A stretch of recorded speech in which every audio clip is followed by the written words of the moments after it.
ಅವರಲ್ಲಿ ಬಸವರಾಜ ಬೊಮ್ಮಾಯಿ ಅವರಲ್ಲಿ ಮನವಿ ಮಾಡ್ತೀನಿ. ಹೋಗಿ ಪ್ರೈಮ್ ಮಿನಿಸ್ಟರ್ ಹತ್ರ ಅವ್ರ ಕಾಲು ಹಿಡ್ಕೊಳ್ಳಿ, ಮಾತಾಡಿ. ಪ್ರೈಮ್ ಮಿನಿಸ್ಟರ್ ಮಾತಾಡಿ, ನೀವೇ ಮಾತಾಡಿ. ಪ್ರೈಮ್ ಮಿನಿಸ್ಟರ್ ಮಾತಾಡಿ, ಫಂಡ್ಸ್ ಅನ್ನ ಕೊಡಿಸಿ. ಬಿಜೆಪಿ ಅವರಿಗೆ ಇಷ್ಟೇ, ದಯವಿಟ್ಟು NDRF ಫಂಡ್ ಅನ್ನ ಮಾನ್ಯ ಪ್ರೈಮ್ ಮಿನಿಸ್ಟರ್ ಆದಂತ ನರೇಂದ್ರ ಮೋದಿ ಸಾಹೇಬ್ರನ್ನ ಕೇಳಿ. ಅವ್ರ ಕಾಲುಗಳು ಇವೆ ಅಂತ ತಿಳ್ಕೊಂಡು ನಾನು ಕೇಳ್ತಾ ಇದ್ದೀನಿ. ಕಾಲುಗಳು ಅವ್ರನ್ನ ಹಿಡ್ಕೊಂಡು ಕೇಳ್ತೀವಿ, ನಮ್ಮ NDRF ಫಂಡ್ ಅನ್ನ ಕೊಡಿ ನಮ್ಮ ಸರ್ಕಾರಕ್ಕೆ. ತಾಲೂಕು ವೈಸ್ ನಿಮಗೆ ಲಿಸ್ಟ್ ಇಲ್ಲೇ ಇದೆ. ತಾಲೂಕು ವೈಸ್ ಲಿಸ್ಟ್ ಇದು ನನ್ನ ಪೇಪರ್ ಅಲ್ಲ, ಜಿಲ್ಲಾಧಿಕಾರಿಗಳ ಕಚೇರಿಯಿಂದ ತಗೊಂಡು ಬಂದಿರುವಂತ ನನ್ನ ಪೇಪರ್. ತಾಲೂಕು ಎಲ್ಲ ತಾಲೂಕು ತಗೊಂಡಿದ್ದೀವಿ. ಕೋಲಾರ ತಾಲೂಕಲ್ಲಿ ಹೈಯೆಸ್ಟ್. ಕೋಲಾರ ತಾಲೂಕು, ಬಂಗಾರಪೇಟೆ ತಾಲೂಕು 11,000 ಜನ, KGF 3,000, ಮಾಲೂರು 11,000, ಮುಳಬಾಗಿಲು 5,000, ಶ್ರೀನಿವಾಸಪುರ 7,000. ಇದು ಬೇಕಂದ್ರೆ ಒಂದು ಕಾಪಿ ನೀವು ತಗೊಂಡು. ನಾನು ಒಂದೊಂದು ನೇತ್ರ ಬಿಜೆಪಿ ಅವ್ರಿಗೆ ನಾನು ಬೈಯೋದಕ್ಕೆ ಬಂದಿಲ್ಲ, ನಾನು ಅವ್ರನ್ನ ರಿಕ್ವೆಸ್ಟ್ ಮಾಡಕ್ಕೆ ಬಂದಿದ್ದೀನಿ. ಬಿಜೆಪಿ ಅವರು ದಯವಿಟ್ಟು ನಾನು ಹೇಳ್ತೀನಿ, ಆರ್ ಅಶೋಕ್ ಅವ್ರಿಗೂ ಇವರು ಏನು ನಮ್ಮ ಸಿದ್ದರಾಮಣ್ಣ ಮೇಲೆ ನಮ್ಮ ಮೇಲೆ ಆರೋಪಗಳು ಮಾಡಿದ್ದಾರೆ, ನೀವು ರಿಸೈನ್ ಮಾಡಬೇಕು ಅಂತ ಹೇಳಿದ್ದಾರೆ ಅನ್ನೋದನ್ನ ನಿಮ್ಮ ಸರ್ಕಾರ ಆಡಳಿತ ಯಾವ ರೀತಿ ನಡೀತು ಅನ್ನೋದನ್ನ ಈ ಸರ್ಕಾರ ಈ ರಾಜ್ಯಕ್ಕೆ ಗೊತ್ತಿದೆ, ಈ ಜನಗಳಿಗೆ ಎಲ್ಲರಿಗೂ ಗೊತ್ತಿದೆ, ನಮಗೂ ಗೊತ್ತಿದೆ, ಎಲ್ರಿಗೂ ಗೊತ್ತಿದೆ. ಆದರೆ ಮುಖ್ಯಮಂತ್ರಿಗಳು ಮೊನ್ನೆ 1 ತಿಂಗಳು 2 ತಿಂಗಳ ಹಿಂದ್ಗಡೆ ಹೋಗಿ ಪ್ರಧಾನಮಂತ್ರಿ ಅವ್ರನ್ನ ಮೀಟ್ ಮಾಡಿದ ನಿಜಾನ ರಾಜೇಂದ್ರ ಸರ್? ನಮಗೆ ಬರಕ್ಕೆ ದುಡ್ಡು ಕೊಡಿ ಅಂತ ಕೇಳಿರೋದು ನಿಜಾನ? ಎಲ್ಲರಿಗೂ ಗೊತ್ತಲ್ಲ. ನಿಮ್ಮ ಟಿವಿಗಳಲ್ಲಿ ನೋಡಿದ್ದೆ, ನಾನು ನಿಮ್ಮ ಟಿವಿಗಳಲ್ಲಿ ನೋಡಿರೋದೆ. NDRF ಫಂಡಲ್ಲಿ ಇದುವರೆಗೂ ದುಡ್ಡು ಕೊಟ್ಟಿಲ್ಲ. ಇವ್ರು ಹೇಳ್ತಾರೆ ಬಿಜೆಪಿ ಅವರು ಮೊದಲು ಮಾರ್ಚಲ್ಲಿ ಕೊಟ್ಟಿದ್ವಿ ಅಂತ. ಎಲೆಕ್ಷನ್ ಆಗಿದ್ದೆ ಅವಾಗ ಮೇಲಲ್ಲಿ ತಾನೆ ಸರ್ಕಾರ ಅಸ್ತಿತ್ವಕ್ಕೆ ಬಂದಿದ್ದೆ, ಅವ್ರ ಮೇಲಲ್ಲಿ ತಾನೆ. ಅದ್ರ ಮೇಲೆ ತಾನೆ ನಾವು ಬರ ಅಂತ ನಮ್ಮ ಮುಖ್ಯಮಂತ್ರಿಗಳು ಕೊಟ್ಟಿರುವಂಥದ್ದನ್ನು ಕೊಡಬೇಕಾಗಿಲ್ವ ದುಡ್ಡು? NDRF ಫಂಡಲ್ಲಿ ಕೊಡಬೇಕಾಗಿತ್ತು. ಈಗ ನಮ್ಮ SDRF ಫಂಡಲ್ಲಿ ಕೊಟ್ಟಿದ್ವಿ. ಆರ್ ಅಶೋಕ್ ಅವರಲ್ಲಿ ಬಸವರಾಜ ಬೊಮ್ಮಾಯಿ ಅವರಲ್ಲಿ ಮನವಿ ಮಾಡ್ತೀನಿ, ಹೋಗಿ ಪ್ರೈಮ್ ಮಿನಿಸ್ಟರ್ ಹತ್ರ ಅವ್ರ ಕಾಲು ಹಿಡ್ಕೊಳ್ಳಿ. ಕರ್ನಾಟಕ ರಾಜ್ಯದಲ್ಲಿ ಬರ ಇದೆ, ಸರ್ಕಾರದಿಂದ ನಮ್ಮ ಕರ್ನಾಟಕ ರಾಜ್ಯದ ಸರ್ಕಾರದಿಂದ ಆಗುವಷ್ಟು ಕೆಲಸವನ್ನು ಮಾಡ್ತಾ ಇದ್ದಾರೆ. ಅದಕ್ಕೆ ದಾಖಲೆಗಳೆಲ್ಲ ಇಟ್ಕೊಂಡಿದ್ದಾರೆ, ಏನ್ ದುಡ್ಡು ಕೊಟ್ಟಿದೀವಿ ಏನ್ ಕೊಟ್ಟಿಲ್ಲ ಅಂತ ಅನ್ನೋದ್ರ ದಾಖಲೆಗಳು ಇಟ್ಕೊಂಡಿದ್ದಾರೆ. ದಯವಿಟ್ಟು ಪ್ರೈಮ್ ಮಿನಿಸ್ಟರ್ಗೆ ಹೋಗಿ ಕಾಲು ಹಿಡ್ಕೊಂಡು ನಮ್ಮ ಸರ್ಕಾರಕ್ಕೆ, ಕರ್ನಾಟಕ ಸರ್ಕಾರಕ್ಕೆ, ರಾಜ್ಯ ಸರ್ಕಾರಕ್ಕೆ, ಕೇಂದ್ರ ಸರ್ಕಾರದಿಂದ ಬರುವಂತ NDRF ಫಂಡ್ ಅನ್ನ ಅತಿ ಶೀಘ್ರದಲ್ಲಿ ಬಿಡುಗಡೆ ಮಾಡಿದ್ರೆ ನಾವೇನು ಮನೆಯಲ್ಲಿ ಇಟ್ಕೊಂಡು ನಮ್ಮ ಅಕೌಂಟಲ್ಲಿ ಇಟ್ಕೊಂಡು ನಾವೇನು ತಿನ್ಬೇಕಾ? ರೈತರಿಗೆ ಕೊಡೋಣ, ರೈತರಿಗೆ ಕೊಡ್ತೀವಿ, ಯಾರಿಗೂ ಕೊಡೋದಿಲ್ಲ ಅಂತಿಲ್ಲ. ಇವತ್ತೇನೋ ನಾವು ಅಕ್ಕಿ ಕೊಡುವಂಥದ್ದು ಕೊಡಿ, ಇವಾಗ 5 kg ಅಕ್ಕಿದು ಎಕ್ಸ್ಟ್ರಾ ದುಡ್ಡು ಕೊಡ್ತಾ ಇರೋದು, 2,000 ರೂಪಾಯಿ ಮನೆಗಳಿಗೆ ಹೋಗ್ತಾ ಇರೋದು, ಯುನಿಧಿಗೆ ಹೋಗ್ತಾ ಇರೋದನ್ನ ಅದರಲ್ಲೇನೋ ನಮ್ಮ ರೈತರು ಬಡವರು ಅಂತವ್ರು ಅದನ್ನ ಯೂಸ್ ಮಾಡ್ಕೊಂಡು ಏನೋ ಅವ್ರಿಗೆ ಕಾಪಾಡ್ಕೊಂಡು ಹೋಗ್ತಾ ಇದ್ದಾರೆ. ಅವ್ರನ್ನ ನೀವು NDRF ಫಂಡ್ ಯಾಕೆ ಕೊಟ್ಟಿಲ್ಲ? ಕೆಲಸ ಕಾರ್ಯ ಇಲ್ಲ ಅಂತ ಬಂದ್ಬಿಟ್ಟು ಸುಮ್ಮನೆ ಬಂದು ಸ್ಟ್ರೈಕ್ಗಳು ಮಾಡಿಕೊಂಡು ಟ್ರಾಫಿಕ್ ಜಾಮ್ ಮಾಡಿ 1 ಅವರ್ ಆಯ್ತು ನನಗೆ ಅಲ್ಲಿಂದ ಇಲ್ಲಿ ಬರೋದಕ್ಕೆ, ಕೋಲಾರಮ್ಮ ದೇವಸ್ಥಾನ ರೋಡಲ್ಲಿ ಬರೋದಕ್ಕೆ 1 ಅವರ್ ಆಯ್ತು. ಏನಕ್ಕೆ ಬೇಕು? ಮಾತಾಡಿ, ಪ್ರೈಮ್ ಮಿನಿಸ್ಟರ್ ಮಾತಾಡಿ, ನೀವೇ ಮಾತಾಡಿ. ಪ್ರೈಮ್ ಮಿನಿಸ್ಟರ್ ಮಾತಾಡಿ, ಫಂಡ್ಸ್ ಅನ್ನ ಕೊಡಿಸಿ, ಸರ್ಕಾರಕ್ಕೆ ಕೊಡಿಸಿ. ಇಲ್ಲ ತಗೊಂಡು ಬಂದು ಪ್ರೈಮ್ ಮಿನಿಸ್ಟರ್ ಆರ್ಡರ್ ಆದ್ಮೇಲೆ ಇನ್ನು ಕಾಪಿ ತಗೊಂಡು ಬಂದು ಇಟ್ಕೊಂಡು ನಾವು ಪ್ರೈಮ್ ಮಿನಿಸ್ಟರ್ ಹತ್ರ ಹೋಗಿ ನಾವು ಆರ್ಡರ್ ಮಾಡಿಸ್ಕೊಂಡು ಬಂದಿದ್ದೀವಿ, ನಮ್ಮ ರೈತರಿಗೋಸ್ಕರ ಆರ್ಡರ್ ಮಾಡಿಸ್ಕೊಂಡು ಬಂದಿದ್ದೀವಿ. ಇಲ್ಲಿ ರಾಜ್ಯದಲ್ಲಿ ಇರ್ತಕ್ಕಂಥ ನಾಯಕತ್ವದಲ್ಲಿ ಅವ್ರು ಯಾರು ಹೋಗಿ ಮಾತಾಡಿಲ್ಲ ಅಂತ ಹೇಳಿ ಬಂದು ನೀವು ಆರ್ಡರ್ ಮಾಡಿಸ್ಕೊಂಡು ಬಂದು ಸುಮ್ಮನೆ ಬಂದ್ಬಿಟ್ಟು ನಾನು ನೋಡಿದೆ, ವಿಡಿಯೋಸ್ ನೋಡಿದೆ, ಅವ್ರು ಕಳಿಸಿರುವಂತ ವಿಡಿಯೋಸ್ ನಿಮ್ಮಲ್ಲಿ ಮಾತಾಡಲ್ಲ. ಓಪನ್ ಚಾಲೆಂಜ್ ಮಾಡಿದ್ದಾರೆ. ಏನಾದ್ರು ನಯಪೇಶ ಬಿಡುಗಡೆ ಮಾಡಿದ್ರೆ ದಾಖಲೆ ತೋರಿಸಿ, ನಾನು ಸವಾಲಿಗೆ ರೆಡಿ ಇದ್ದೀನಿ, ಓಪನ್ ಡಿಬೇಟಿಗೆ ರೆಡಿ ಇದ್ದೀನಿ ಅಂತ ಹೇಳಿದ್ದಾರೆ. ಬಟ್ ದಾಖಲೆ ಏನು ತೋರಿಸಿಲ್ಲ, ಅವ್ರಿಗೆ ಗೊತ್ತಾಗಿಲ್ಲ. ನಾನು ಕೋಲಾರಲ್ಲಿ ಸ್ಟ್ರೈಕ್ ಮಾಡಿ ನಾನು ಕೋಲಾರ ಬೇರೆ ತಾಲೂಕು ನನಗೆ ಗೊತ್ತಿಲ್ಲ. ನಾನು ಕೋಲಾರ ಶಾಸಕನಾಗಿ ನಮ್ಮ ಬ್ಲಾಕ್ ಕಾಂಗ್ರೆಸ್ ಅಧ್ಯಕ್ಷರ ನೇತೃತ್ವದಲ್ಲಿ ಕೋಲಾರ ತಾಲೂಕು ಬಿಟ್ಟು ಬೇರೆ ತಾಲೂಕು ಅಂದ್ರೆ ನಾನು ಕೋಲಾರ ಕಳಿಸಿ ಅಂತ ನಮ್ಗೆಲ್ಲ ಬಂದಿದೆ. ನೀವು ಬೇಕಂದ್ರೆ ನೋಡ್ಕೊಳ್ಳಿ, ಇಲ್ಲ ನೀವೇ ಪೇಪರ್ ನೀವೇ ಮುಖ್ಯಮಂತ್ರಿ ವಾಪಸ್ ನಾವೇ ಕೊಡ್ತಾ ಇದೀವಿ, ನಿಮಗೆ ಕೊಡ್ಲಿಕ್ಕೆ ಯೋಗ್ಯತೆ ಇಲ್ಲ, ನಾವೇ ಕೊಡ್ತಾ ಇದೀವಿ ಅಂತ 2,000 ರೂಪಾಯಿ ಚೆಕ್ ಅನ್ನ ಓಪನ್ ಆಗಿ ನಮ್ಮ ನಾನು ಒಂದೇ ಒಂದು ಹೇಳ್ತೀನಿ. ಯಾರು ಹೇಳಿದ್ದು ಯೋಗ್ಯತೆ ಇಲ್ಲ ಅಂತ ಯಾರು ಮಾತಾಡ್ತಾರೆ? ಅಶೋಕ್ ಅವರಿಗೆ ಯೋಗ್ಯತೆ ಇದ್ರೆ, ಆರ್ ಅಶೋಕ್ ಅವರಿಗೆ ಒಂದು ದೊಡ್ಡ ಮನುಷ್ಯ ಯೋಗ್ಯತೆ ಇದ್ರೆ ಪ್ರೈಮ್ ಮಿನಿಸ್ಟರ್ ಕಾಲ್ ಹಿಡ್ಕೊಂಡು NDRF ಫಂಡ್ ಅಲ್ಲಿ ನಮ್ಮ ರಾಜ್ಯಕ್ಕೆ ನಮ್ಮ ಮುಖ್ಯಮಂತ್ರಿಗಳು ಮನವಿ ಮಾಡಿರುವಂತದನ್ನ ರಿಲೀಸ್ ಮಾಡಿಸ್ಕೊಳ್ಳೋ ವ್ಯಕ್ತಿ ಶಕ್ತಿ ಇದ್ರೆ ಮಾಡಿಸ್ಕೊಂಡ್ ಬಾ. ಅದನ್ನ ಮಾಡಿಸ್ಕೊಂಡು ಬಂದು ಬೇರೆ ಏನಕ್ಕೆ ಮಾತಾಡ್ತೀಯ? ನಾನು ದಾಖಲೆಯಿಂದ ಮಾತಾಡ್ತಾ ಇಲ್ಲ, ನಾನು ದಾಖಲೆ ಇಟ್ಕೊಂಡು ಮಾತಾಡ್ತಾ ಇದ್ದೀನಿ. ದಾಖಲೆ ಇಟ್ಟುಕೊಂಡು ಮಾತಾಡ್ತಾ ಇದ್ದೀನಿ. ರಾಜ್ಯ ಮಟ್ಟದಲ್ಲಿ ಯಾರು ತೋರಿಸಿರೋ ದಾಖಲೆ ಚಾಲೆಂಜ್ ಮಾಡಿದ್ರು ಓಪನ್ ಆಗಿ ದಾಖಲೆ ತೋರಿಸ್ತಾ ಇದ್ದೀನಿ. NDRF ಫಂಡ್ ಎಲ್ಲಾ ರಾಜ್ಯಗಳಿಗೂ ಕೂಡ ಮಾರ್ಚ್ ಅಲ್ಲಿ ರಿಲೀಸ್ ಮಾಡಬೇಕು. ಅಷ್ಟೊಳಗಡೆ ರಾಜ್ಯ ಸರ್ಕಾರ ರೈತರು ಕೊಡಬೇಕು ಅಂತ ಅವ್ರ ಡಿಮ್ಯಾಂಡ್. ಅವರು ಬಿಟ್ಟಿಲ್ಲ, ಅದು ನಾರ್ಮಲ್ ಆಗಿ ಮಾರ್ಚ್ ಫೆಬ್ರವರಿನಲ್ಲಿ ಅದು ರಿಲೀಸ್ ಆಗೋದು. ಅಲ್ಲಿವರೆಗೂ ಯಾಕೆ ಕಾಯಿಸ್ಬೇಕು? ಬೇರೆ ಇದಕ್ಕೆಲ್ಲ ದುಡ್ಡು ಕೊಟ್ಟಿದ್ದಾರೆ. ಈಗ ಯಾವುದೋ ಬೇರೆ ಅಲ್ಪಸಂಖ್ಯಾತರು ಇದಕ್ಕೆಲ್ಲ ಕೇಳಬೇಕು ಅಂತ ಹೇಳಿ ಇಮಿಡಿಯೇಟ್ ಆಗಿ 2 ದಿನ 3 ದಿನ ರಿಲೀಸ್ ಮಾಡೋದು, ರೈತರಿಗೆ ಯಾಕೆ ಕೊಟ್ಟಿಲ್ಲ ಅಂತ ಅವ್ರ ಪ್ರಶ್ನೆ. ಇವಾಗ ರೈತರಿಗೆ ಬಂದ್ಬಿಟ್ಟು ಕೊಟ್ಟಿಲ್ಲ ಅಂತಿಲ್ಲ, ಕೊಟ್ಟಿರೋದಕ್ಕೆ ನೀವು ಪ್ರೂಫ್ ಕೊಡ್ತಾ ಇರೋದು. ನಾನು ಕೊಟ್ಟಿರೋದಕ್ಕೆ ರೈತರಿಗೆ ನೋಡಿ, ಇಲ್ಲಿ ಕೋಲಾರ ತಾಲೂಕಲ್ಲಿ ಕೊಟ್ಟಿರುವಂತ ರೈತರಿಗೆ ಕರೆಕ್ಟ್ ಆಗಿ ನಂಬರೇ ಬರ್ಕೊಳ್ಳಿ ನೀವು. ಕೋಲಾರ ತಾಲೂಕದು 13,433 ಫಲಾನುಭವಿಗಳು, ಅಮೌಂಟ್ 2,33,54,601 ಹೋಗಿರೋದೇ ಸರ್. ಇದು ಬಿಡುಗಡೆ ಮಾಡಿರೋದು ಹೌದು, ಹೋಗಿರೋದೆ. ಟೋಟಲ್ ಲಿಸ್ಟ್ ಮಾಡಿರೋದು 105 ಕೋಟಿ ಸರ್. ಟೋಟಲ್ ಬರೀ 2 ಕೋಟಿ ಯಾವುದು ಟೋಟಲ್ 105 ಕೋಟಿ ಕೊಡ್ಬೇಕು ಕೋಲಾರ ಪರಿಹಾರಕ್ಕೆ. ಟೋಟಲ್ ನಮ್ಮ ರಾಜ್ಯಕ್ಕೆ 105 ಕೋಟಿ ಕೊಡಬೇಕು.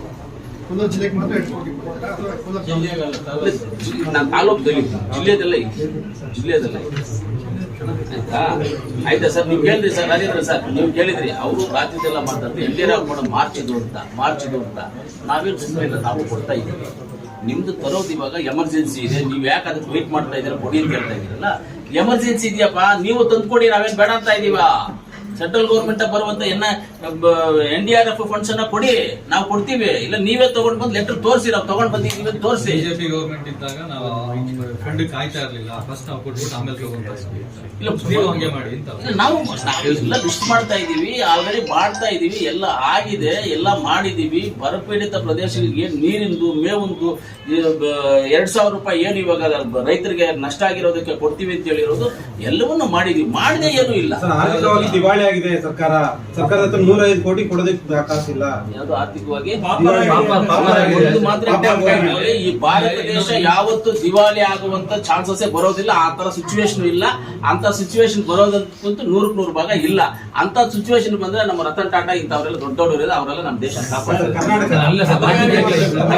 ಬರೋದೇ ಇಲ್ಲ. ಸೆಕೆಂಡ್ ಹೈಯೆಸ್ಟ್ GST ಕಟ್ಟೋದು ಕರ್ನಾಟಕ ರೇ. ಸೆಕೆಂಡ್ ಹೈಯೆಸ್ಟ್ GST ಕಟ್ಟೋದು ಕರ್ನಾಟಕ. ಹೆಂಗ್ ದಿವಾಳಿ ಆಗುತ್ತೆ? ಸೋಮಾರಿ ಸಿಎಂ ಅಂತ ಹೇಳ್ತಾರೆ ಸರ್. ಯಾರು ಸೋಮಾರಿ ಸಿಎಂ? ಎಲ್ಲ ಸೋಮೇರಿಗೆ ಯಾರಾಗಿದ್ರು ಅಂತ ಗೊತ್ತು ಎಲ್ಲ ಜನಕ್ಕೆ. 2022ರಿಂದ ಆಚೆಗೆ 2022ರಿಂದ ಯಾರು ಸೋಮಾರಿಗಾಗಿದ್ರು, ಯಾರ್ಯಾರು ಮನೆಗಳಲ್ಲಿ ಕುತ್ಕೊಂಡು ಎಣ್ಣೆ ಮಾಡ್ಕೊಂಡಿದ್ರು, ಯಾರ್ಯಾರು ಎಲ್ಲೆಲ್ಲಿ ಇದ್ರು ಅಂತ ನನಗೆಲ್ಲ ಡೀಟೇಲ್ ಇದೆ. ನನ್ನ ಹತ್ರ ಮಾಹಿತಿಗಳು ಇಟ್ಕೊಂಡಿದ್ದೀವಿ. ಮಾತಾಡಕ್ ಹೋದ್ರೆ ಹರಾಜು ಆಗ್ತೀನಿ ನಾನು. ನನ್ನ ಮುಂದೆ ನಡೆದಿರುವಂತದ್ದು ಎಷ್ಟೋ ಇದಾವೆ, ನನ್ನ ಮುಂದೆ ನಡೆದಿರುವಂತದ್ದು ಎಷ್ಟೋ ಇದಾವೆ, ಎಲ್ಲ ಮಾತಾಡ್ಬೇಕಾಗುತ್ತೆ. ಎಣ್ಣೆ ಮಾರಿ ದುಡ್ಡಲ್ಲಿ 2,000 ರೂಪಾಯಿ ಕೊಡ್ತಾರೆ ಮಹಿಳೆಯರಿಗೆ ಅಂತ ಹೇಳ್ತಾರೆ. ಎಣ್ಣೆ ಮಾರಿ ದುಡ್ಡ ಯಾವ ದುಡ್ಡು? ಯಾರು ನೋಡಿದ್ರೆ, ಯಾರಾದ್ರೂ ನೋಡಿದಾರೆ? ಎಕ್ಸೈಸ್ ಡಿಪಾರ್ಟ್ಮೆಂಟ್ ರೇಟ್ ಜಾಸ್ತಿ ಮಾಡಿದ್ವಿ, ದುಡ್ಡು ಬಂದಿದೆ, ಟ್ಯಾಕ್ಸ್ ಬಂದಿದೆ, ನಮ್ಗೆಲ್ಲ ಗಂಡನಿಗೆ ಅದು ಸಂಜೆ ಹೊತ್ತಿಗೆ ಎಂಟಿಗೆ ಹಾಕ್ತಾರೆ ಖಾತೆಗೆ, ಅದನ್ನೇ ದುಡ್ಡು ತಗೊಂಡು ಅಂತ. ಅದು ಅವ್ರ ಪರ್ಸನಲ್. ಗಂಡನಿಗೆ ಎಂಟಿಗೆ 2,000 ಕೊಟ್ಟಾಗ ಗಂಡ ಹೋಗ್ಬಿಟ್ಟು ಬಾರಲ್ಲಿ ಕೊಳ್ಳಿ ಎಲ್ಲನ ಕೊಳ್ಳಿ, ಅದಕ್ಕೂ ನಮ್ಗೂ ಸಂಬಂಧ ಇಲ್ಲ. ಕೊಡೋದು ನಮ್ ಜವಾಬ್ದಾರಿ. ಬುದ್ಧಿವಾಗಿ ನೀವು ಜೀವನ ಮಾಡಿದ್ ನಾವು ಕೊಡ್ತೀವಿ. ಅವ್ರು ತಪ್ಪು ಮಾಡ್ಕೊಂಡ್ರೆ ನಾವು ಅದ್ರ ಜವಾಬ್ದಾರಲ್ಲ, ಅದಕ್ಕೆ. ಆದ್ರೆ ಇವತ್ತು ಬಿಜೆಪಿ ಅವರು ಏನ್ ಆರೋಪ ಮಾಡಿದ್ದಾರೆ, ಆ ಆರೋಪವನ್ನ ನಾವು ತಿರಸ್ಕರಣೆ ಮಾಡ್ತೀವಿ. ನಮ್ಮ ಸರ್ಕಾರ ಸುಭಿಕ್ಷವಾಗಿದೆ. ನಾವು ರೈತರನ್ನಾಗ್ಬೋದು, ಬಿಸ್ನೆಸ್ ಮ್ಯಾನ್ಸ್ ಆಗ್ಬೋದು, ಇಂಡಸ್ಟ್ರಿಯಲ್ ಅವ್ರನ್ನ ಆಗ್ಬೋದು, ಎಲ್ಲವನ್ನು ನಾವು ಒಳ್ಳೇದಾಗಿ ಮಾಡ್ಕೊಂಡು ಹೋಗ್ತಾ ಇದ್ದೀವಿ. ಎಲ್ಲ ರೀತಿಯಲ್ಲಿ ಕರೆಕ್ಟ್ ಆಗಿದೆ. ಇವತ್ತು ನಮ್ಮ ವೇಮಗಲ್ ನರಸಾಪುರಕ್ಕೆ 5 5 ಸ್ಟಾರ್ ಹೋಟೆಲ್ ಬರುತ್ತೆ. 5 5 ಸ್ಟಾರ್ ಹೋಟೆಲ್ ನಾನು ರಿಕ್ವೆಸ್ಟ್ ಮಾಡಿ ತರಿಸ್ತಾ ಇದ್ದೀನಿ. 5 ಸ್ಟಾರ್ ಹೋಟೆಲ್ ಕಟ್ರಪ್ಪ, ನಮ್ಮಲ್ಲಿ ಇಂಡಸ್ಟ್ರಿಯಲ್ ಏರಿಯಾ ದೊಡ್ಡದಿದೆ ಅಂತ ಹೇಳ್ಬಿಟ್ಟು 5 5 ಸ್ಟಾರ್ ಹೋಟೆಲ್ ಅನ್ನ ತರಿಸ್ತಾ ಇದ್ದೀವಿ. ಅದಕ್ಕೆ ಯಾರು ಕನ್ಸ್ಟ್ರಕ್ಷನ್ ಮಾಡೋರು, ಯಾರು, ಏನು, ಹೆಂಗೆ, ಎಲ್ಲವನ್ನೂ ಮಾಡ್ತಾ ಇದ್ದೀವಿ. ಹಂಗೆ ಬೆಳೀತಾ ಇರುವಂತ ನಮ್ಮ ಕೋಲಾರ ತಾಲೂಕು ಹಂಗೆ ಬೆಳೀತಾ ಇರೋದು. ಏನು ಅವ್ರು ಹೇಳ್ತಾ ಇದಾರಲ್ಲ, ನೀವ್ ಹೇಳಿದ್ರಲ್ಲ ಈಗ, ಆ ಮಾತುಗಳು ಯಾವುದೂ ಇಲ್ಲ. ಸರ್ಕಾರ ಸುಭಿಕ್ಷವಾಗಿದೆ. ಸರ್ಕಾರದಲ್ಲಿ ದುಡ್ಡು ಇದೆ. ನಮ್ಮ ಹತ್ರ ಸರ್ಕಾರದಲ್ಲಿ ಎಲ್ಲ ದುಡ್ಡಿಲ್ಲ ಅಂತ ಹೇಳ್ತಾರೆ. ಯಾರು ಹೇಳಿದ್ರು ದುಡ್ಡಿಲ್ಲ ಅಂತ? ನೋಡಿದ್ದಾರೆ ಯಾರಾದ್ರೂ ದುಡ್ಡಿಲ್ಲ ಅಂತ? ದಾಖಲೆ ಕೊಟ್ಟಿದ್ದಾರೆ ನಿಮ್ಗೆ? ಏನಂತ ನಾನು ಕೊಟ್ಟಂಗೆ ಏನಾದ್ರು ಒಂದು ಪೇಪರ್ ಅನ್ನು ಕೊಟ್ಟಿಲ್ಲ. ಅದು ಬಾಯಲ್ಲಿ ಹೇಳ್ಬಿಟ್ಟು ಹೋಗ್ಬಿಡೋದು, ಗಾಲಿಗೆ ಹೇಳ್ಬಿಟ್ಟು ಹೋಗ್ಬಿಡೋದು. ನೋಡಿ, ನಾನು ಒಂದೇ ಒಂದು ಹೇಳ್ತೀನಿ ಲಾಸ್ಟ್ ಆಗಿ ನಿಮ್ಗೆ ಎಲ್ಲರೂ ರಿಕ್ವೆಸ್ಟ್ ಮಾಡಿ. ಬಿಜೆಪಿ ಅವರು ಹೇಳೋ ಮಾತುಗಳು ನೀರ್ ಮೇಲೆ ಬರೆಯೋದು ಎರಡೂ ಒಂದೇ. ಬಿಜೆಪಿ ಅವರು ಹೇಳೋ ಮಾತುಗಳು ನೀರ್ ಮೇಲೆ ಬರೆಯೋದು ಎರಡೂ ಒಂದೇ ಮಾತುಗಳು. ದಯವಿಟ್ಟು ಅವ್ರನ್ನ ಬಿಟ್ಬಿಡಿ. ನಾವೇನಾದ್ರೂ ಅಭಿವೃದ್ಧಿ ಮಾಡಿಲ್ಲ, ಇದು ಮಾಡಿಲ್ಲ. ಕೆಲವರು ನಮ್ಮ ಲೀಡರ್ಸ್ ಮನೆಯೆಲ್ಲ ನನ್ನನ್ನೇ ಕೇಳ್ತಾ ಇದ್ರು, ನೀನು ಕರೆಕ್ಟ್ ಆಗಿ ಬರ್ತಾ ಇಲ್ಲ ಅಂತ. ನಿಮ್ಮ ಪತ್ರಕರ್ತರಲ್ಲೇ ನಾನು ಕೇಳ್ತೀನಿ, ನಾನು ಕೋಲಾರಲ್ಲಿ ಇಲ್ದಿರೋ ದಿವಸ ಯಾವತ್ತು? ತಿಂಗಳಲ್ಲಿ 20 ದಿವಸದಿಂದ 25 ದಿವಸ ಕೋಲಾರಲ್ಲಿ ಇದ್ದೀನಿ. ನಾನು ಮನೆಯಲ್ಲಿ ಇರ್ತೀನಿ, ಗೆಸ್ಟ್ ಹೌಸ್ ಅಲ್ಲಿ. ಕಾಣಿಸ್ಬೇಕು ಅಂತ ಹೇಳಿದ್ರೆ ರೋಡಲ್ಲಿ ಬಂದ್ಬಿಟ್ಟು ನಾನು ಕುತ್ಕೊಂಡು ತಬಲಾ ಹೊಡ್ಕೊಂಡು ಕುತ್ಕೊಳ್ಳ. ಎಲ್ಲರಿಗೂ ಕಾಣಿಸೋದಕ್ಕೆ ತಬಲಾ ಹೊಡ್ಕೊಂಡು ಕುತ್ಕೊಳ್ಳಕ್ಕಾಗಲ್ಲ. ನೀನ್ ಬರ್ತೀಯ ಅಂತ ನಿನ್ನ ಕಾಯಕ್ಕಾಗೋದಿಲ್ಲ. ನಾನು ನಾನು ಇರ್ತೀನಿ, ಎಲ್ಲೋ ಫೋನ್ ಮಾಡಬೇಕು, ಮಾತಾಡಬೇಕು, ಇಲ್ಲ ಪಿ ಎಗಳಿದ್ದಾರೆ, ಯಾರಿದ್ದಾರೆ, ಯಾರನ್ನಾದ್ರೂ ಕೇಳಿ ಹೇಳ್ತಾರೆ, ಇಲ್ಲಿ ಗೆಸ್ಟ್ ಹೌಸ್ ಅಲ್ಲಿ ಇರ್ತೀನಿ, ಆಫೀಸಲ್ಲಿ ಇರ್ತೀನಿ, ಇಲ್ಲೇ ಲೋಕಲ್ ಅಲ್ಲಿ ಫಂಕ್ಷನ್ಸ್ಗೆಲ್ಲ ಓಡಾಡ್ತಾ ಇರ್ತೀನಿ, ನಾನು ಎಲ್ಲಿ ಗೊತ್ತು ಇರ್ತಾಯಿವಿ, ನಾವು ಕೆಲಸ ಮಾಡ್ತಾನೆ ಇದ್ದೀವಿ. ನಾನು ಆಕ್ಟಿವ್ ಆಗಿ ಓಡಾಡುವಷ್ಟು ನಾನು ಇದು ಮಾಡುವಷ್ಟಿಲ್ಲ. ನಾವಂತೂ ಒಂದನ್ನು ಹೇಳ್ತೀವಿ, ಜಿಲ್ಲೆ ಬಗ್ಗೆ ನಾನು ಮಾತಾಡಲ್ಲ, ಕೋಲಾರ ತಾಲೂಕಿನ ಬಗ್ಗೆ ಇನ್ಕ್ಲೂಡಿಂಗ್ ನಮ್ಮ 3 ಹೋಬಳಿ, ಪುತ್ತೂರು, ಓಲೂರು, ಸುಂಟೂರು ಹೋಬಳಿ ಸೇರಿಸ್ಕೊಂಡು ಮಾತಾಡ್ಬೇಕಂದ್ರೆ ತಾಲೂಕು ನಮ್ಮ ಅಂಡರ್ ಬರುತ್ತೆ. ಅಸೆಂಬ್ಲಿ ಕಾನ್ಸ್ಟಿಟ್ಯೂನ್ಸಿ ಶ್ರೀನಿವಾಸಪುರ 2 ಹೋಬಳಿ ಹೋಗ್ಬೋದು, ಬಂಗಾರಪೇಟೆಗೆ ಒಂದು ಅಸೆಂಬ್ಲಿ ಕಾನ್ಸ್ಟಿಟ್ಯೂನ್ಸಿ 1 ಹೋಬಳಿ ಹೋಗ್ಬೋದು. ಆದ್ರೂ ನಾನು ಅದನ್ನು ಸೇರಿಸ್ಕೊಂಡು ಹೇಳ್ತೀನಿ, ಇಲ್ಲಿರ್ತಕ್ಕಂಥ ರೈತರಿಗಾಗ್ಬೋದು, ಯಾರಿಗೆ ಆಗ್ಬೋದು, ಏನೇ ಕರೆಂಟ್ ಆಗಲಿ, ನೀರಿನ ಸಮಸ್ಯೆ ಆಗಲಿ, ರೈತರಿಗೆ ಮೇವಿಗಾಗಲಿ, ಈ ಫಂಡ್ಸ್ ಇವತ್ತು 2,000 ರೂಪಾಯಿ ಇನ್ನ ಬರಬೇಕು, ಇನ್ನು ಬ್ಯಾಲೆನ್ಸ್ಗಳಿದ್ದಾವೆ, ಅದನ್ನೆಲ್ಲ ಹಾಕ್ಸುವಂಥ ಜವಾಬ್ದಾರಿ ತಗೊಂಡು ಖಂಡಿತವಾಗ್ಲೂ ನಾನು ಮುಖ್ಯಮಂತ್ರಿಗಳ ಹತ್ರ ಕೂತ್ಕೊಂಡು ಮಾತಾಡ್ತೀವಿ. ಬಿಜೆಪಿ ಅವರಿಗೆ ನಾನು ಇನ್ನೊಂದು ಒಂದು ಹೆಜ್ಜೆ ಮುಂದೆ ಹೋಗಿ ಹೇಳ್ತೀನಿ, ಅವ್ರಿಗೆ ಎಚ್ಚರಿಕೆಯನ್ನು ಕೊಡ್ತೀವಿ. ನಾವು ಸುಮ್ಮನೆ ಇಲ್ಲದೇ ಇರೋ ಮಾತುಗಳೆಲ್ಲ ಮಾತಾಡಿ ನೀವು ಹೇಳಿದ್ರಲ್ಲ, ಆ ಮಾತುಗಳಲ್ಲಿ ಹೇಳೋಕ್ಕೂ ನಮ್ಗೆ ಬಯರಲ್ಲ. ಹಂಗೆಲ್ಲ ಹೇಳಿದ್ರೆ ಮಾತ್ರ ನಾವು ಸುಮ್ಮನೆ ಇರೋದಿಲ್ಲ. ನಾವು ಮಾತಾಡಿದ್ರೆ ಆಮೇಲೆ ಬೇರೆ ತರ ಎಲ್ಲ ಆಗೋಗ್ಬಿಡುತ್ತೆ. ಅಂದ್ರೆ ಅವ್ರದ್ದು ವಿಚಾರಗಳು ನನ್ನ ಹತ್ರ ಇದಾವೆ, ಯಾರ್ಯಾರು ಏನೇನು ಮಾತಾಡಿದ್ದಾರೆ, ನನ್ನ ಮುಂದೆ ಡಿಸ್ಕಷನ್ ಆಗಿರುವಂಥ ವಿಚಾರಗಳೆಲ್ಲ ನನ್ನ ಹತ್ರ ಇದಾವೆ. ಅದನ್ನೆಲ್ಲ ನಾನು ಹೇಳ್ಬೇಕಾಗ್ತದೆ. ಅದನ್ನೆಲ್ಲ ನಾನು ಹೇಳಿದ್ರೆ ಬೇರೆ ತರ ಆಗುತ್ತೆ. ದಯವಿಟ್ಟು ಅದನ್ನೆಲ್ಲ ಹೇಳೋದು ಬೇಡ. ನಾನು ಆರ್ ಅಶೋಕಣ್ಣ ಅವ್ರಿಗೂ ಹೇಳ್ತೀನಿ, ಬಸವರಾಜ ಬೊಮ್ಮಾಯಿ ಸಾಹೇಬ್ರಿಗೂ ಹೇಳ್ತೀನಿ, ನಾನು ಎಲ್ಲವನ್ನೂ ಕರ್ನಾಟಕಕ್ಕೆ ಇರುವಂತ ಸರ್ಕಾರಕ್ಕೆ ನೀವು ಸಪೋರ್ಟ್ ಮಾಡಿ, ಕೇಂದ್ರ ಸರ್ಕಾರದಿಂದ NDRF ಫಂಡ್ ಅನ್ನು ತರಿಸಿ, ಮಾತಾಡಿ. ಆದ್ರೂ ಕೇಳ್ಕೊಳ್ತೀನಿ ನಾನು, ಪ್ರೈಮ್ ಮಿನಿಸ್ಟರ್ ಹೋಗಿ, ಸ್ವಾಮಿ ಇದೇ ನಿಮ್ ಕಾಲುಗಳು ಹಿಡ್ಕೊಳ್ಳಿ, ಅವ್ರ ಕಾಲುಗಳು ಹಿಡ್ಕೊಂಡು ತರಿಸ್ಲಿ. ಇಲ್ಲ ನಿಮ್ಗೆ ಆಗಲ್ವಾ, ನಮ್ಮನ್ನು ಕರ್ಕೊಂಡಾಗ ಅವ್ರ ಕಾಲುಗಳು ನಾವು ಹಿಡ್ಕೊಂಡು ನಮ್ಮ ರೈತರಿಗೋಸ್ಕರ ಕಾಲು ಹಿಡಿದು ಇದೇ ನಿಮ್ಮ ಕಾಲುಗಳು ಅನ್ಕೊಂಡು ನಾನೇ ಹೋಗ್ಬಿಡ್ಬೇಕಂದ್ರೆ ಪ್ರೈಮ್ ಮಿನಿಸ್ಟರ್ ಹತ್ರ ಇವ್ರ ಜೊತೆ ಹೋಗ್ಬಿಟ್ಟು ಕೇಳ್ತೀನಿ, ನಮ್ಮ NDRF ಫಂಡ್ ಕೊಡಿ, ನಮ್ಮ ರೈತರನ್ನ ಕಾಪಾಡಿ ಅಂತ ಹೇಳ್ತೀನಿ. ಆದ್ರೆ ನಮ್ಮ ಶಕ್ತಿಗಿಂತ ಮೀರಿ ಕರ್ನಾಟಕ ಸರ್ಕಾರ, ನಮ್ಮ ಸಿದ್ದರಾಮಣ್ಣ ಅವರು ರೈತರನ್ನ ಕಾಪಾಡ್ತಾ ಇದ್ದೀವಿ. ಏನು ಸಮಸ್ಯೆ ಒಂದು ಸಮುದಾಯನ ಓಲೈಕೆ ಮಾಡೋದಕ್ಕೆ ಈ ಕಾಂಗ್ರೆಸ್ ಸರ್ಕಾರ ಹೊರಟಿದ್ರೆ ರಾಮ ಮತ್ತೆ ಹನುಮನ್ ಬಿದ್ದಿದ್ದಾರೆ ಅವರು ಅನ್ನೋದೊಂದು ಆರೋಪ ಮಾಡಿದ್ದಾರೆ. ಒಂದು ಸಮುದಾಯಕ್ಕಂದ್ರೆ ಇವಾಗ ಒಂದೇ ಸಮುದಾಯಕ್ಕೆ ಏನಾದ್ರು MLA ಟಿಕೆಟ್ ಕೊಟ್ಟೇನಾದ್ರು ಮಾಡಿಸ, ಎಲ್ಲಾ ಸಮುದಾಯಗಳಿಗೂ ಕೊಟ್ಟವ್ರೆ. ಅನುದಾನ ಬಿಡುಗಡೆ 1,000 ಕೋಟಿ 3 ದಿವಸದಲ್ಲಿ ಬಿಡುಗಡೆ ಮಾಡಿದ್ದಾರೆ. ಅಲ್ಪಸಂಖ್ಯಾತರಿಗೆ ಇವಾಗ ಎಕ್ಸಾಂಪಲ್ ನೀವೇ ಇದೆ ಸರ್, ನೀವೇ ಹೇಳಿ ಸರ್, ನಮ್ಮ ಅಲ್ಪಸಂಖ್ಯಾತರ ವಾರ್ಡ್ಗಳು ಯಾವ ರೀತಿ ಇದೆ ಅಭಿವೃದ್ಧಿನಲ್ಲಿ ನೀವೇ ಹೇಳಿ ಸರ್. ಎಕ್ಸಾಂಪಲ್ ಪತ್ರಕರ್ತ ಹೇಳಿ ಸರ್, ಹೆಂಗಿದೆ ಪರಿಸ್ಥಿತಿ ಒಂದೇ ಸಮುದಾಯ ಕೋಟಿ ಕೊಟ್ಟಿದ್ದಾರೆ ಸರ್ ಅದರಲ್ಲಿ. ಹೌದು, ನಮ್ಮ ಅಲ್ಪಸಂಖ್ಯಾತರು ಅಭಿವೃದ್ಧಿ ಮನೇನೆ ಹೇಳಿದೆ ನಿನ್ಗೆ, ನಾನು ಆಕ್ಷನ್ ಪ್ಲಾನ್ ಮಾಡಿ ನಿಮ್ಗೆ ಎಲ್ಲೆಲ್ಲಿ ಯಾವ್ಯಾವ ರೋಡ್ಸ್ ಮಾಡಿ ಎಲ್ಲ ಕೊಡಿ. ಏನಪ್ಪ ಹೇಳಲ್ಲ ಇಲ್ವ ನಿಮ್ಗೆಲ್ಲರಿಗೂ ಪ್ಲಾನ್ 10 ಕೋಟಿ ಕೊಟ್ಟಿದ್ದಾರೆ ಸರ್. ಅದರಲ್ಲಿ ನಾನೆಲ್ಲ ಕೌನ್ಸಿಲರ್ಸ್ಗೆಲ್ಲ ಹೇಳಿದ್ದೀನಿ ಸರ್, 10 ಕೋಟಿ ಕೊಟ್ಟು ರೈತರಿಗೆ ಕೊಡ್ತಾ ಇಲ್ಲ ಅಂತ ರೈತರಿಗೂ ಕೊಟ್ಟಿದ್ದೀವಿ ಸರ್. ರೈತರು ಕೊಟ್ಟಿರೋದಕ್ಕೂ ಇಲ್ಲಿ ಪ್ರೂಫ್ ಇಟ್ಕೊಂಡೆ ನಿಮ್ಮ ಹತ್ರ ಮಾತಾಡ್ತೀವಿ. ಇದನ್ನು ನೀವು ಅಂದ್ರೆ ಹೆಂಗೆ ಸರ್, ನೀವೇ ಹೋದ್ರೆ ಇದೆಯಲ್ಲ ಇದು, ಇವಾಗ ನಾನು ಎಲ್ಲಿಂದ ನಾನು ತರಿಸ್ಕೊಂಡೆ ಅನ್ನೋದು ನಿಮ್ಗೆ ಪ್ರೂಫ್ ತೋರಿಸ್ತೀನಿ. ನಾನು ಒಂದು ಎಲ್ಲಿಂದ ತರಿಸ್ಕೊಂಡು, ನಾವು ಅವ್ರ ತರ ನಾವು ಸುಳ್ಳುಗಳು ಹೇಳ್ಬಿಟ್ಟು ಯಾಮಾರಿಸ್ಕೊಂಡು ನಾವು ಇದು ಮಾಡೋರಲ್ಲ. ಅವ್ರ ತರ ಸುಳ್ಳು ಹೇಳಿ ಬನ್ನಿ ಸರ್, ಇವ ಹತ್ರ ಬನ್ನಿ ಸರ್. ಇದೇನ್ ಸರ್ ಇದು, ಇವಾಗ ಇಲ್ಲಿರೋದು ಅಲ್ಲಿ ಇದೆಯಾ ಇಲ್ಲ ಸರ್, ನೋಡಿ ಸರ್ ಇದೇನಿದೆ ಸರ್, ಇಲ್ಲೇನಿದೆ ಸರ್ ನೋಡಿ ಸರ್. ಅವರ ಆರೋಪ ಇಲ್ಲ, ಇವ್ರು ಕಳ್ಸಿರೋದು ಅವ್ರ ಯಾಕೆ ಆರೋಪ ಮಾಡ್ತಾ ಇದ್ದಾರೆ ಸರ್? ಅಂತ ಆರೋಪ ನೀವ್ ಹೇಳಿ ಸರ್. ಟಿವಿನಲ್ಲಿ ನಾನು ದಾಖಲೆ ಕೊಟ್ಟಿದ್ದೀನಿ, ನೀವು ಸುಳ್ಳು ಫೋನ್ ಅಲ್ಲಿ ವಾಟ್ಸ್ಆಪ್ ಅಲ್ಲಿ ಎಲ್ಲಿಂದ ಬಂದಿದೆ ಅಂತ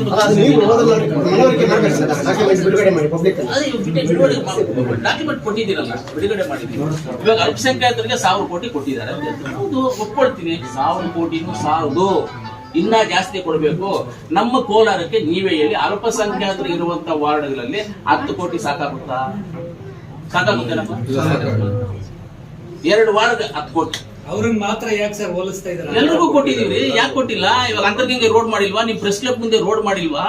ಇವಾಗ ಇಲ್ಲಿ ನಮ್ ಇದು ಯಾವ್ದಿದು ಬೊಂಬು ಬಜಾರ್ ರೋಡ್ ಮಾಡಿಲ್ವಾ? ಇವಾಗ ನಾವು ಒಂದೊಂದು ಮಾಡ್ತಾ ಇದೀವಲ್ಲ, ಏನು ಆ ಜಾತಿಗೆ ಈ ಜಾತಿಗೆ ಅಂತ ಏನಾದ್ರು ಮಾಡ್ತಾ ಇದ್ದೀರಾ? ಯಾರು ಆತರ ನೀವು ದಯವಿಟ್ಟು ಆತರ ತಿಳ್ಕೊಳ್ಳೇಬೇಡಿ, ಅವ್ರ ಮಾತು ಕೇಳಲೇಬೇಡಿ. ಭಾರತ ದೇಶದಲ್ಲಿ ಹುಟ್ಟಿರುವಂತ ಮಾನವ ಪ್ರಜೆ ಯಾರಾದ್ರೂ ಭಾರತೀಯರೇ. ಧರ್ಮ ಬೇರೆ ಇರ್ಬೋದು, ಧರ್ಮ ಹಿಂದೂ, ಮುಸ್ಲಿಂ, ಕ್ರಿಶ್ಚಿಯನ್, ಬುದ್ಧ, ಅದು ಇದು ಯಾವ್ದೋ ಧರ್ಮಗಳಿರ್ಬೋದು. ಅಂದ್ರೆ ಭಾರತ ದೇಶದಲ್ಲಿ ಹುಟ್ಟಿದ ಮೇಲೆ ನಾವೆಲ್ಲ ಇಂಡಿಯನ್ಸ್, ಭಾರತೀಯರಾಗಿ ನಾವು ಇಲ್ಲಿ ಬಾಳ್ಬೇಕು. ನಾವು ಭಾರತೀಯರು ಯಾರಲ್ಲ ಅಂತ ಹೇಳ್ತಾರೋ ಅವರು ಈ ದೇಶ ಬಿಟ್ಟು ಹೋಗ್ಬೇಕು. ಒಂದು ಸಮಾಜವನ್ನ ಯಾರು ಗುರುತಿಸಿ ಸಮಾಜದವರೇ ನಾನು ಇಂಥವನು ಅಂತ ಅಂತವ್ರನ್ನ ಈ ದೇಶದಿಂದ ಗಡೀಪಾರು ಮಾಡ್ಬೇಕು. ಅಂತವ್ರು ಈ ದೇಶದಲ್ಲಿ ಇರೋದಕ್ಕೆ ಹಕ್ಕಿಲ್ಲ. ನಾವೆಲ್ಲರೂ ಇದೀವಿ, ಎಲ್ಲಾ ಜಾತಿಯವರು ಇದೀವಿ, ಇಲ್ಲಿ ಎಲ್ಲಾ ಜಾತಿಯವರು ಇದೀವಿ, ಕರೆಕ್ಟಾ? ಗಾಲಿ ಒಂದೇ ತಗೊಳ್ತಾ ಇರೋದು, ಕುಡಿತಾ ಇರೋದು ಕೋಲಾರ ನೀರೇ. ಅದರಲ್ಲಿ ಜಾತಿ ಅಂದ್ರೆ ಧರ್ಮ, ಜಾತಿ ಬೇರೆ ಧರ್ಮ. ನನ್ನ ಧರ್ಮವನ್ನ ನಾನು ದೇವಸ್ಥಾನಕ್ಕೆ ಹೋಗ್ತೀನಿ, ಕೋಲಾರಪ್ಪನ ದೇವಸ್ಥಾನಕ್ಕೆ. ಏಜಾಜಿ ಮಸೀದಿಗೆ ಹೋಗ್ತಾರೆ, ಇನ್ನೊಬ್ರು ಚರ್ಚ್ಗೆ ಹೋಗ್ತಾರೆ. ಏನ್ ತಪ್ಪದು? ನೀವೇ ಹೇಳಿ, ತಪ್ಪಲ್ಲ ಅದು. ಧರ್ಮ ಬೇರೆ ಇರ್ಬೋದು, ಧರ್ಮ ಪಾಲನೆ ಬೇರೆ ಇರ್ಬೋದು. ಆದ್ರೆ ಈ ದೇಶದಲ್ಲಿ ಇರೋರೆಲ್ಲ ನಾವು ಭಾರತೀಯರು, ಇಂಡಿಯನ್ಸ್. ಮೊದಲು ಇಂಡಿಯನ್ಸ್, ಭಾರತೀಯರು. ನಾವು ಯಾರಿಗೆ ನಾವೇ ಹಾಕಿಲ್ಲ. ನಮ್ಮೂರಲ್ಲಿ 2.5 ಕೋಟಿ ಖರ್ಚು ಮಾಡಿ ರಾಮ ದೇವಸ್ಥಾನ ಕಟ್ಟಿದೀವಿ ನಾವು. ರಾಮ ದೇವಸ್ಥಾನ ಇವತ್ತು ಓಪನ್ ಆಗಿದೆ. ನಮ್ಮೂರಲ್ಲಿ ಓಪನ್ ಆಗಿ 3 ವರ್ಷ ಆಯ್ತು. ಕಾಂಗ್ರೆಸ್ ಪಕ್ಷ ಒಂದು ಕಾಲದಲ್ಲಿ ಅಫಿಡವಿಟ್ ಆಗಿತ್ತು ರಾಮ ಹುಟ್ಟಿದ್ದಕ್ಕೆ. ಬಿಜೆಪಿ ಏನಾಗ್ಬಿಟ್ಟಿದೆ, ರಾಮರ ದೇವಸ್ಥಾನ ಓಪನ್ ಆಗ್ಬಿಡ್ತು. ನಮ್ಮ ಸರ್ಕಾರ ಮನಮೋಹನ್ ಸಿಂಗ್ ಅವರು ಪ್ರೈಮ್ ಮಿನಿಸ್ಟರ್ ಇದ್ದಾಗ ಕೋರ್ಟ್ ಅಲ್ಲಿ ಕೇಸ್ ಏನಾದ್ರು ತೀರ್ಮಾನ ಆಗಿದ್ದು ನಾವು ಕಟ್ತಾ ಇದ್ವಿ ದೇವಸ್ಥಾನ. ನಿಮ್ಮ ಟೈಮಲ್ಲಿ ಕೋರ್ಟ್ ತೀರ್ಮಾನ ಕೊಡ್ತು. ನಮ್ಮ ಕಾಂಗ್ರೆಸ್ ಪ್ರಣಾಳಿಕೆಯಲ್ಲೇ ಇದ್ದಿಲ್ಲ ಅಂತ ಹೇಳ್ತಾರೆ. ಯಾವ್ದು ಪ್ರಣಾಳಿಕೆ ಇತ್ತು, ರಾಮ ಮಂದಿರ ಕಟ್ತೀರಿ ಅಂತ ಹೇಳ್ಬಿಟ್ಟು. ಅದು ಯಾವತ್ತಿಂದ ಇತ್ತು ಪ್ರಣಾಳಿಕೆನಲ್ಲಿ? ಇವನೇ ಫಸ್ಟ್ ಪ್ರಣಾಳಿಕೆ. ಒಂದು 30-40 ವರ್ಷದಿಂದ ಇವರು ಅದ್ವಾನಿ ಅವರು ಯಾತ್ರೆ ಮಾಡಿದ್ರು. ಆವಾಗಿಂದ ಅವ್ರ ಪ್ರಣಾಳಿಕೆಯಲ್ಲಿ ಇದೆ ಮಾಡಿದ್ರೆ ಅವತ್ತು ಕೋರ್ಟ್ ಆಗಿಲ್ಲ. ಕೋರ್ಟ್ ಡಿಸ್ಕಷನ್ ಆಗಿ ಹಂಗೆ ಇದ್ದು ಇವಾಗ ಆಯ್ತು, ಅವ್ರು ಮಾಡ್ಕೊಡ್ತು ಅಷ್ಟೇ. ಇವತ್ತು ನಮ್ KRS ಕೇಸ್ ನಡೀತಾ ಇದೆ. ಇನ್ನ ಆಗಿದೆ, ಡಿಸ್ಪೋಸ್ ಆಗಿದೆ. ಮೊನ್ನೆ ಬಿಜೆಪಿ ಗೌರ್ಮೆಂಟ್ ಇದ್ದಲ್ಲ ಮಾಡ್ಬಿಡೋದು, ಅವರು ಎಲ್ಲ ಕರ್ನಾಟಕದ ಅಂತ ಮಾಡ್ಬಿಡೋದು. ಯಾಕೆ ಮಾಡಿಲ್ಲ ಅವರು? ಇವತ್ತು ಕೇಸ್ ನಡೀತಾ ಇಲ್ವಾ? ಇವತ್ತು ಅದು ನೀರು ಒಡ್ಡಾಡ್ತಾ ಇದೀವಿಲ್ವಾ? ಕರೆಕ್ಟ್ ಇಲ್ವಾ ಹೇಳಿ ಸರ್? ಇಷ್ಟು ಇವತ್ತು ನಾನು ಫೈನಲ್ ಆಗಿ ನಮ್ಮ ತಮ್ಮೆಲ್ಲರಿಗೂ ಮನವಿ ಮಾಡೋದಿಷ್ಟೇ, ದಯವಿಟ್ಟು ಬಿಜೆಪಿ ಅವರು ಏನಾದ್ರು ಮಾತುಗಳನ್ನ ಯಾರು ನಂಬೇಡಿ. ನಿಮಗೆ ಬೇಕಂದ್ರೆ ಈ ದಾಖಲೆಗಳನ್ನ ತಗೊಂಡೋಗಿ ಇನ್ನ ಏನಾದ್ರು ದಾಖಲೆ ಬೇಕಂತ ಕೊಡ್ತೀವಿ. ನಾವು ಯಾವುದೇ ನಮ್ಮ ದೇಶದಲ್ಲಿ ರೈತರನ್ನು ಕಾಪಾಡಿಕೊಳ್ಳುವಂಥದ್ದು ನಮ್ಮ ಜವಾಬ್ದಾರಿಯಾಗಿದೆ. ಈ ದೇಶದಲ್ಲಿ ರೈತರಿದ್ದರೆ ನಮ್ಗೆ ಊಟ ಸಿಗೋದಿಲ್ಲ. ಈ ದೇಶದಲ್ಲಿ ಕೊರೋನಾ ಬಂದಾಗ ನಾವೆಲ್ಲ ಹುಡುಕಾಡಿದ್ದು, ಊಟಕ್ಕೋಸ್ಕರ ಹುಡುಕಾಡಿದ್ದು, ಅಕ್ಕಿಯಲ್ಲಿ ರಾಗಿಯಲ್ಲಿ ಇದಂತೆ ಹುಡುಕಾಡಿದ್ವಿ ನಾವು. ಇಷ್ಟೆಲ್ಲ ನಾವು ಮಾಡ್ಕೊಂಡಿದ್ದಾಗ ಇವತ್ತು ರೈತರನ್ನ ಯಾರಾದ್ರೂ ಏಮಾರಿಸ್ತಾರೆ, ರೈತರಿಗೆ ಯಾರಾದ್ರೂ ಮೋಸ ಮಾಡೋರು ಇವ್ರಿಗೆ ಬಿಜೆಪಿ ಅವ್ರಿಗೆ, ದಯವಿಟ್ಟು ಬಿಜೆಪಿ ಅವ್ರಿಗೆ ಮಾಡೋರು. ನಾವೆಲ್ಲ ರೈತರಿಗೆ ಮೋಸ ಮಾಡೋದು. ಸ್ವಾತಂತ್ರ್ಯ ಬಂದಾಗಿಂದನೂ ಕಾಂಗ್ರೆಸ್ ಪಾರ್ಟಿ ರೈತರನ್ನ ಕಾಪಾಡ್ತಾರೆ. ಸ್ವಾತಂತ್ರ್ಯ ಬಂದಾಗ ಬ್ರಿಟಿಷ್ ಅವ್ರು ನಮ್ಗೆ ಏನ್ ಬಿಟ್ಟು ಹೋದ್ರು? ಅವ್ರದ್ದು ಏನಿತ್ತು ನಮ್ಮ ಪರಿಸ್ಥಿತಿ? ಇವತ್ತು ಯಾವ ಮಟ್ಟಕ್ಕೆ 2014 ಯಾವ ಮಟ್ಟಕ್ಕೆ ತಗೊಂಡ್ಬಂದಿದ್ರಿ? 2014 ತಾನೇ ಇವರು ಬಿಜೆಪಿ ಅವ್ರು ಬಂದಿದ್ದ ಸರ್ಕಾರ. ಆವತ್ತರೆಗೂ ಯಾವ ಲೆವೆಲ್ ಬಂದಿತ್ತು ಇಂಡಿಯಾ? ಏನಾದ್ರು ಯಾವತ್ತಾದ್ರು ಕಷ್ಟ ಕಾಲದಲ್ಲಿ ಸಿಗಾಕೊಂಡಿಲ್ವಾ? ದುಡ್ಡಿಲ್ದೆ ಇತ್ತ, ಅಕ್ಕಿ ಇಲ್ದೆ ಇತ್ತ, ಊಟ ಇಲ್ದೆ ಇತ್ತ, ನೀರಿಲ್ದೆ ಇತ್ತ, ಏನಿತ್ತು? ಎಲ್ಲವನ್ನೂ ನಡ್ಕೊಂಡು ಬರ್ತಾ ಇದೆ. ಈಕ್ಯುವೇಟರ್ ಸಿಸ್ಟಮ್ ಪ್ರಕಾರ 20 ವರ್ಷಕ್ಕೆ ಒಂದು ಸಲ ಬಂದ್ಬಿಟ್ಟು ಒಂದು ಈಕ್ಯುವೇಟರ್ ಸಿಸ್ಟಮ್ ತಿರುಗಬೇಕಂದ್ರೆ 20 ರಿಂದ 25 ವರ್ಷ ಆಗುತ್ತೆ. ಆ 20 ರಿಂದ 25 ವರ್ಷ ಆ ಮಳೆಗಾಲ ಹಂಗೆ ಸಿಸ್ಟಮ್ ಆಗುತ್ತೆ. ಈ 20 ವರ್ಷ ಚೆನ್ನಾಗಿ ಮಳೆ ಬರುತ್ತೆ, ಆಮೇಲೆ 20 ವರ್ಷ ಕಮ್ಮಿ ಆಗುತ್ತೆ ಮಳೆ. 20 ವರ್ಷ ಕಾಂಗ್ರೆಸ್ ಅವರು ಲೂಟಿ ಹೊಡೆದ್ರಂತಲ್ಲ ಸರ್? ಅದೇ ಲೂಟಿ ಹೊಡೆದ್ರೆ ಎಲ್ಲಿ ಇಟ್ಟಿದೀವಿ ಅದನ್ನ ತಗೊಳಕ್ ಹೇಳಿ ಅವ್ರನ್ನೇ. ನಾವು ಲೂಟಿ ಹೊಡಿ ಇಟ್ಕೊಂಡಿದೀವಲ್ಲ ಕಾಂಗ್ರೆಸ್ ಅವರು, ಅದನ್ನ ಅವರೇ ತಗೊಳಕ್ ಹೇಳಿ, ಇಲ್ಲ ತೋರ್ಸಕ್ ಹೇಳಿ, ಎಲ್ಲಿದೆ ಅಂತ ತೋರ್ಸಕ್ ಹೇಳಿ. ಇಲ್ಲ ನಿಮ್ ಕೈಯಲ್ಲಿ ಸರ್ಕಾರ ಇದೆಯಲ್ಲ, ಇಡಿ ಇದೆ, ಇನ್ಕಮ್ ಟ್ಯಾಕ್ಸ್ ಇದೆ, ಯಾರು ಇದಾರಲ್ಲ ಅವನ್ನೆಲ್ಲ ಕಳಿಸಿ ರೈಡ್ ಮಾಡಿಸಿ. ಸರ್, ಈಗ ಅಧಿಕಾರಿಗಳು ಕಾಂಗ್ರೆಸ್ ಅವರು ಕೈಗೊಂಬೆ ಆಗಿದ್ದಾರೆ. ಈಗ ನಿಮ್ಗೆ ಈಗ DC ಅವರು ಇನ್ಫಾರ್ಮೇಶನ್ ಕೊಟ್ಟಿದ್ದಾರೆ ಸರ್. ಆದ್ರೆ ನಾವು ವಿರೋಧ ಪಕ್ಷ ನಾಯಕ ಬಂದಾಗ DC ಬರಲ್ಲ, ಫೋನ್ ಮಾಡಿದ್ರೆ ಇದು ಅದು ಅವ್ರದ್ದು ಏನೋ ಇರ್ಬೋದು, ನನಗ್ ಗೊತ್ತಿಲ್ಲ. DC ಅವರು ನನಗೆ ಮಾಹಿತಿ ಕೊಟ್ಟಿರೋದನ್ನ ನಾನು ಫೋನ್ ಮಾಡಿ ತರಿಸ್ಕೊಂಡಿದ್ದು. ಅವ್ರು ಫೋನ್ ಮಾಡಿ ಸ್ವಿಚ್ ಆಫ್ ಮಾಡಿದ್ರು, ಆಮೇಲೆ ಸ್ವಿಚ್ ಆಫ್ ಮಾಡಿದ್ರು. ಅದು ಇರ್ಬೋದೇನೋ ಗೊತ್ತಿಲ್ಲ. ಏನೋ ಮೀಟಿಂಗ್ ಅಲ್ಲಿ ಇರ್ತಾರೆ DC ಅವರು, ಇರ್ಬೋದು ಹೇಳಕ್. ಸರ್, ಮತ್ತೆ KC ವ್ಯಾಲಿ ನೀರ್ನ ಕೋಲಾರ ಜಿಲ್ಲೆಗೆ ಹರಿಸಿ ಮತ್ತೆ ನೀರ್ನ ಮತ್ತೆ ಭೂಮಿನ ಹಾಳು ಮಾಡಿದ್ದಾರೆ ಕಾಂಗ್ರೆಸ್ ಸರ್ಕಾರದವರು ಅಂತ ಆರೋಪ ಮಾಡಿದ್ದಾರೆ ಸರ್. ವರ್ಲ್ಡ್ ವಿಶ್ವಸಂಸ್ಥೆ ಅವರೇ ಈ ಪ್ರಾಜೆಕ್ಟ್ ಅನ್ನ ನೋಡಿ ಒಳ್ಳೆ ಕೆಲಸ ಮಾಡಿದರೆ, ಈ ಪ್ರಾಜೆಕ್ಟ್ ಅನ್ನ ಬೇರೆ ದೇಶಗಳನ್ನ ನಾನು ಇಂಪ್ರೂವ್ಮೆಂಟ್ ಮಾಡಬೇಕು ಅಂತ ಅವರು ಒಂದು ಲೆಟರ್ ಕೊಟ್ಬಿಟ್ಟು ಹೋಗಿದ್ದಾರೆ. ಯಾರೋ ವಿಶ್ವಸಂಸ್ಥೆ ಅವರು ಕೊಟ್ಬಿಟ್ಟು ಹೋಗಿದ್ದಾರೆ. ಇನ್ನು ಇದಕ್ಕಿಂತ ಆನ್ಸರ್ ಏನು? ಸರಿ, KC ವ್ಯಾಲ್ವಿಯಿಂದ ಇವತ್ತು ನರಸಾಪುರ ಕೆರೆನಲ್ಲಿ ನೀರಿದೆ. ನರಸಾಪುರ ಊರಲ್ಲಿ ಹೋಗಿ ನೀವು ಇನ್ಸ್ಪೆಕ್ಷನ್ ಮಾಡ್ಕೊಳ್ರಿ. ಏನಾದ್ರು ಜನಗಳಿಗೆ ಏನಾದ್ರು ತೊಂದರೆ ಆಗಿದೆಯಾ, ಕಾಯಿಲೆಗಳು ಬಂದಿದೆ, ಇನ್ನೂ ತಪ್ಪು ಹಿಂಗ್ ಆಗ್ಬಿಟ್ಟವಲ್ಲ ಗೊತ್ತಾ? ನೋಡಿ ಸರ್, ಏನಾದ್ರು ಕಾಯಿಲೆ ನೋಡಿ ಸರ್, ಏನು ಇಲ್ಲ ಸರ್. ಎಷ್ಟೋ ಜನ ರೈತರ ಅದರಿಂದ ಬದುಕ್ತಾವ್ರೆ ಸರ್. ಅದರಿಂದ ರೈತರಿಗೆಲ್ಲ ಬೋರ್ಗಳಲ್ಲಿ ನೀರು ಬಂದಿದೆ ಸರ್. ಎಷ್ಟೋ ಜನ ಬದುಕ್ತಾ ಇದ್ದಾರೆ ಸರ್.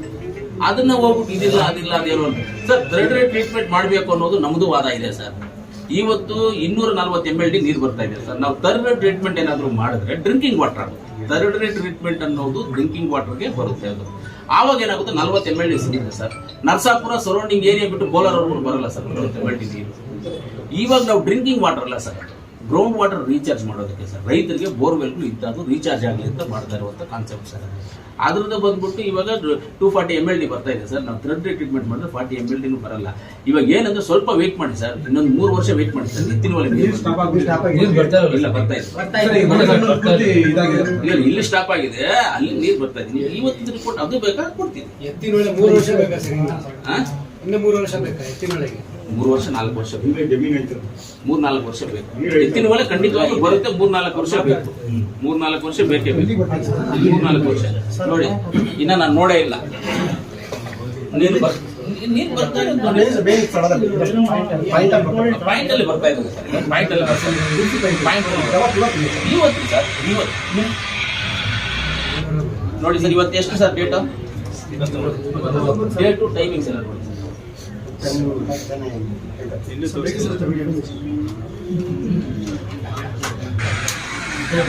ಅದೇ ಸರ್ ಹೌದು.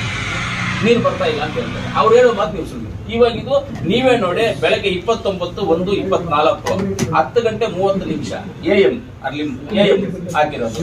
ಇವಾಗ ವಿಡಿಯೋ ಇದೆಯಲ್ಲ ಸರ್, ನೀವೇ ನೋಡಿ, ನೀರು ಬರ್ತಾ ಇದೆ. ನೋಡಿ ಸರ್,